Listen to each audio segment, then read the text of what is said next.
I noticed that one of the courgette or zucchini plants in the polytunnel only had male flowers on it. Normally there are more female flowers on these plants, which are easy to spot because of the immature fruit at the base of the flower, and sometimes there's not even enough male flowers to allow for adequate pollination. On this particular plant, there was only one yellow courgette fruit ready to pick, a few male flowers with only a stem at the base that had recently opened, and all of the flowers that looked like they were ready to open in the next few days were male flowers. Right at the top of the plant, there are very few tiny female flowers starting to form, which probably won't open for a while, but even these are showing signs of decay at the tip.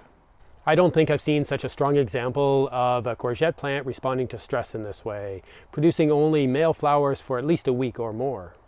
All of the other plants in the polytunnel have more female flowers than male flowers, including the other plants of the same yellow variety. At first glance, this plant with only male flowers seems quite big and abundant, and it has produced a lot so far this year, but there is obvious dieback on the tips of some of the leaves where the plant had wilted last week.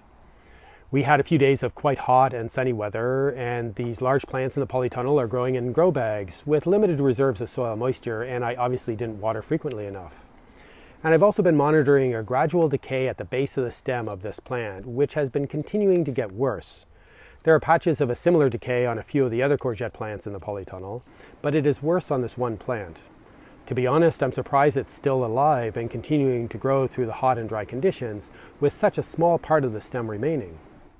Apparently, plants like courgettes will only send out male flowers when stressed in some way, as it takes a lot more energy, nutrients, and water to produce the female flowers and continue to grow the fruit.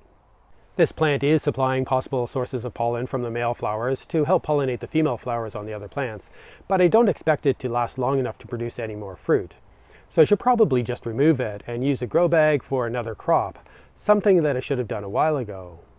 But keeping it until now has allowed me to see how a plant like this responds to stressful conditions, and I wonder what else it will teach me as I wait for it to be killed off by the decaying stem.